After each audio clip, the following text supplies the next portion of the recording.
Hello guys! Hello Aries! Welcome dito sa aking channel, Kapalaran 888. Welcome! Alamin natin ang spiritual message para sa iyo ng baraha. Ito ay timeless. Pwedeng nangyari na, mangyayari pa lang, or kasalukuyan itong nangyayari. Aries.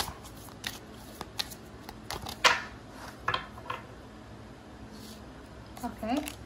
Aries, number 15, 6. Adrift in shallow water. Wow. Ikaw ba ay may mga stress na pinagdadaanan? Kasi dito parang sinasabi na kailangan natin ng breathing, diba? Parang take a deep breath and reconnect to your inner peace. Kailangan mo daw ng peace. Okay? Pwedeng medyo disappointed ka. Marami kang disappointments ngayon, worries, fears, or kung ano pa man. Dito sa barahang to, sinasabi ng baraha sa'yo na be grateful. Kailangan natin na i-appreciate natin yung small things. I-appreciate natin kung ano yung mga blessings na dumarating sa buhay natin. Kahit man sabihin natin na maliit yan, maliit man or malaki, still a blessing. So still, kailangan natin maging grateful.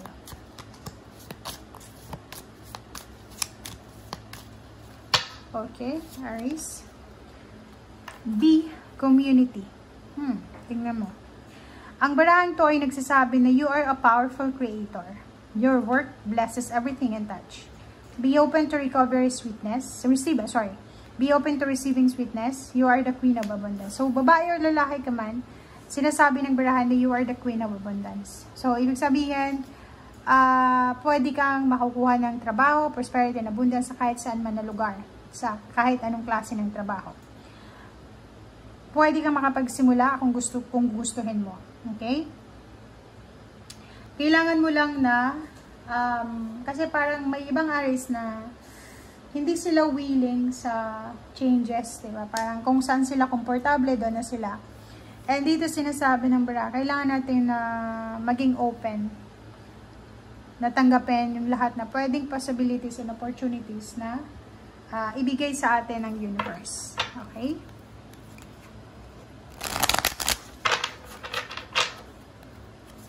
Aries. Oops. Okay. Five of Pentacles, currently, or pwedeng past to, marami kang pinagdadaanan na financial problems. Six of Cups, nakikita ko sir dito na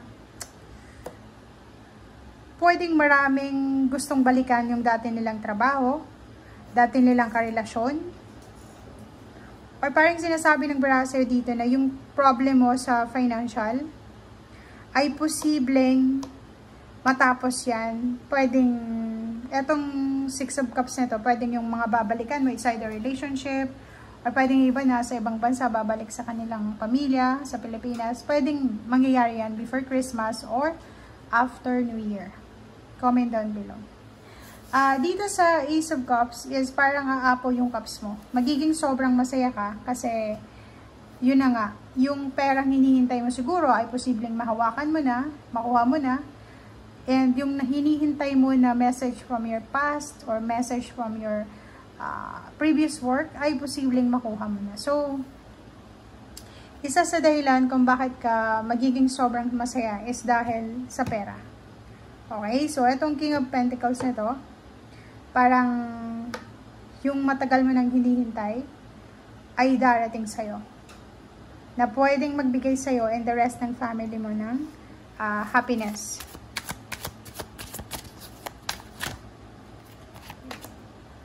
Eight of Swords. Ooh.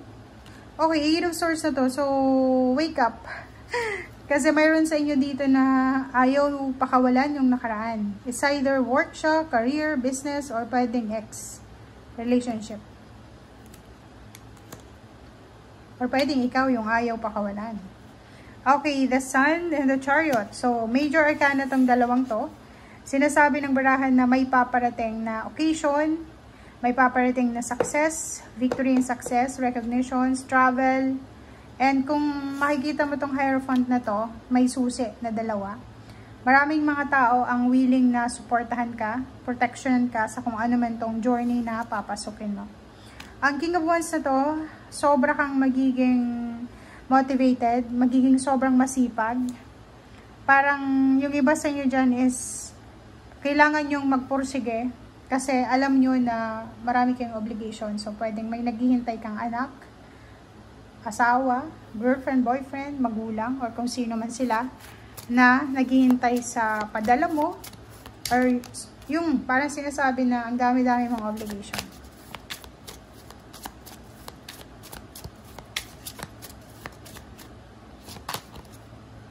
Okay, Nine of Swords, Justice card. Okay, so yung iba sa inyo dyan, Aries, na parang yun, posibleng hindi makatulog sa sobrang problema sa pera kasi niloko ng employer, niloko ng agency, hindi nabigay yung last payment, last pay, or paano pa man. Good news kasi may karmic justice dito na makukuha ka. So kung ikaw ay galing sa anxiety, depression dahil sa hindi mo nakuha yung deserve mong justice, huwag ka daw masyadong mag-alala kasi may good news. May good news dito na pwedeng magdala sa'yo ng karmic justice or pwedeng magdala sa'yo ng blessings, contract, visa, documents,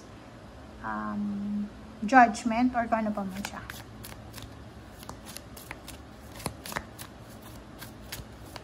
Ano pa ba, Aries? Okay, King of Cups.